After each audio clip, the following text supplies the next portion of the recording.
Hello নবম দশম শ্রেণীর প্রিয় শিক্ষার্থী বন্ধুদের গোপাল মাস্টার চ্যানেলে সবাইকে স্বাগতম। আশা করি সবাই ভালো আছো। আজ আমি তোমাদেরকে দেখাবো পরিসংখ্যান অধ্যায়ের গণসংখ্যা বহুভুজের লেখচিত্র কিভাবে অঙ্কন করতে হয়। আমার চ্যানেলে যদি নতুন হয়ে থাকো চ্যানেলটি অবশ্যই সাবস্ক্রাইব করে দেবে। তাহলে চলো দেরি না করে শুরু করা যাক। তো বহুভুজ অঙ্কনের জন্য আমরা প্রথমে যে কাজটা করব, একটি গ্রাফ নেব। এভাবে গ্রাফ নেওয়ার পর এই আনুভূমিক বরাবর একটি অক্ষ টানব, সেটা হচ্ছে এক্স অক্ষ। এই দিকটাকে দেব এক্স, এক্স অক্ষের ঋণাত্মক দিক, এই পাশটাকে বলে ঋণাত্মক দিক, এটাকে দেব এক্স প্রাইম।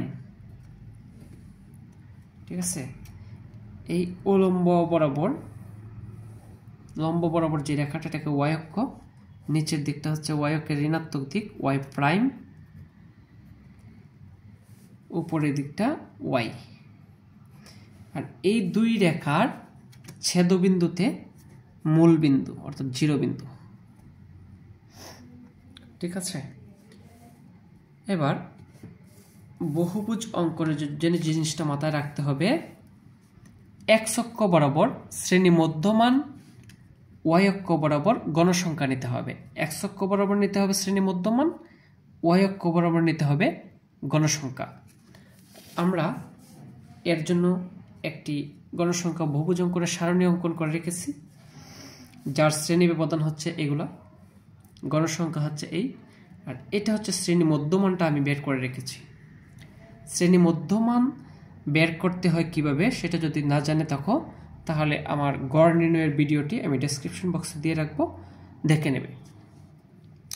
এটা শ্রেণী মধ্যমান হচ্ছে এত, এটা শ্রেণী মধ্যমান এটা, এটার শ্রেণী মধ্যমান হচ্ছে এটা, এটার শ্রেণী মধ্যমান এটা, এটার শ্রেণী মধ্যমান এটা, এটার এটা। ঠিক আছে, তো এক্স অক্ষ বরাবর আমরা শ্রেণী মধ্যমান ব্যবহার করব। এক্স অক্ষ বরাবর কি ব্যবহার করব? শ্রেণী মধ্যমান। ওয়াই অক্ষ বরাবর গণসংখ্যা। তো আমার শ্রেণী মধ্যমান 42 থেকে 47, ব্যবধান কত? 5 একক। এখান থেকে এখানে 5, আরও 5, 10, 15, 20, 25, আমার 25 একক আছে। 25 এককের জন্য 25 গড় লাগবে। আর শ্রেণী মধ্যমান বসানোর ক্ষেত্রে যেটা করতে হবে, এটার পূর্বের শ্রেণীর মধ্যমানটাও লিখতে হবে চক কাগজে। তো এটা যদি 42 হয়ে থাকে, এটার পূর্বের শ্রেণীর মধ্যমানটা হবে কত? 37। চক কাগজে প্রথমে যে কাজটা করতে হবে, মূল বিন্দু থেকে এভাবে 5 গড় ভাঙ্গা চিহ্ন ব্যবহার করতে হবে। 5 গড় ভাঙ্গা চিহ্ন ব্যবহার করব আমরা। তো 42 এর পূর্বের শ্রেণী মধ্যমান হচ্ছে 37, আমরা এইখানে 37 লিখব। 37। এবার দেখো, এই ভাঙ্গা চিহ্নটা ব্যবহারের কারণ হচ্ছে এই 0 থেকে 37 পর্যন্ত চলমান আছে বোঝাতে ভাঙ্গা চিহ্ন ব্যবহার করা হয়েছে। কেমন?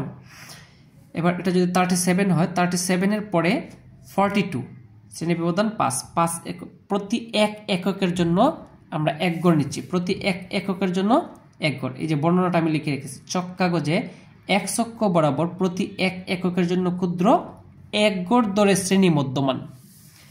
কারণ আমার 25 একক এখানে আছে, আমি যদি প্রতি এক এককের জন্য 2 গড় নিতে চাই তাহলে আমার 50 গড় দরকার, কিন্তু আমার ডান দিকে 50 গড় নাই। এরপরে আবার 5 গড় বেশি নিতে হয় এটার জন্য। ডান দিকে আবার এই সর্বশেষ যে শ্রেণী মধ্যমানটা আছে তার চাইতে পরের শ্রেণী মধ্যমানটাও নিতে হবে। এটা হচ্ছে গণসংখ্যা বহুভুজ অঙ্কনের ক্ষেত্রে প্রযোজ্য। তো 37 এর পরে 42, 47, 52, 52, 57, 62, 67। কিন্তু এরপরে আবার 5 ঘর নিয়ে আরো পরের শ্রেণী মধ্যমানটা নিতে হবে। 67 এর পরে 72। তাহলে হয়ে গেল আমাদের শ্রেণী মধ্যমান বসানো।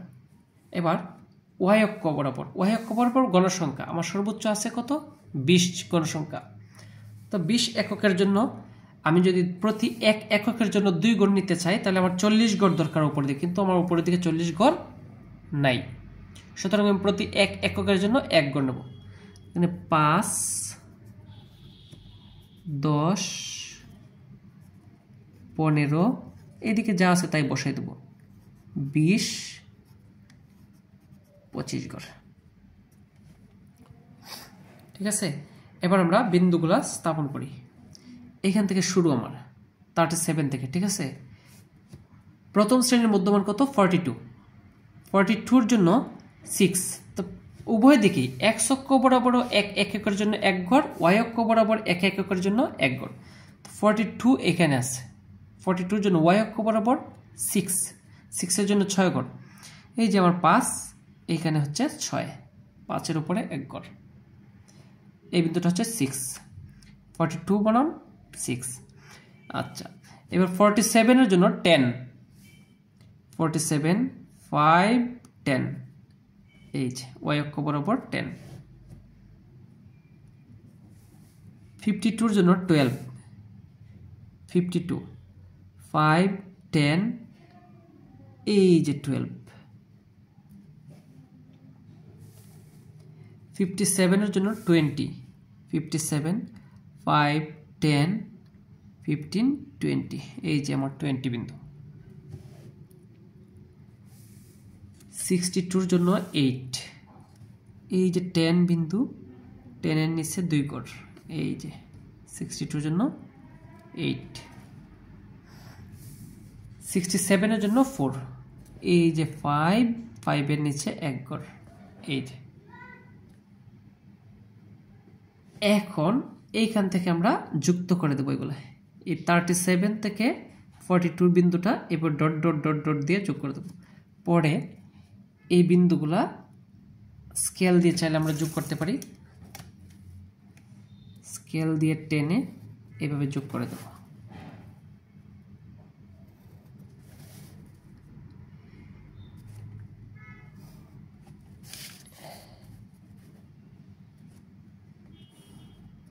এই যে, আর এই জায়গাটা এইভাবে আমরা ডট ডট দিয়ে দেব। এই যে অনেকগুলা, 1টা 2টা 3টা 4টা 5টা বুজ নিয়ে এই বহুভুজটা অঙ্কন করা হয়েছে। আর এইখানে এই জায়গাটা ডট ডট ডট ডট দিয়ে যুক্ত করে দেব। তাহলে আমাদের গণসংখ্যা বহুভুজ অঙ্কন হয়ে গেল। এখানে চক কাগজে যে জিনিসটা লিখতে হবে, কাগজে যেটা লিখতে হবে ব্যাপারে, চক কাগজে 1 অক্ষ বরাবর আমি যে কাজটা করলাম কাজের সাথে আমার লেখার একটা মিল থাকতে হবে। চক কাগজে 1 অক্ষ বরাবর প্রতি 1 এককের জন্য ক্ষুদ্র 1 গড় ধরে শ্রেণী মধ্যমান নিছি। y অক্ষ বরাবর প্রতি 1 এককের জন্য ক্ষুদ্র 1 গড় ধরে গণসংখ্যা নিয়ে বহুভুজ অঙ্কন করা হলো। মূল বিন্দু হতে এখানে 37 পর্যন্ত আছে বোঝাতে বাংলা চিহ্ন ব্যবহার করা হয়েছে, বাংলা চিহ্ন ব্যবহৃত হলো। তাহলে আশা করি ভিডিওটি ভালো লেগেছে। ভালো লাগলে অবশ্যই ভিডিওটি শেয়ার করে দেবে। ধন্যবাদ, দেখা হবে পরবর্তী ভিডিওতে।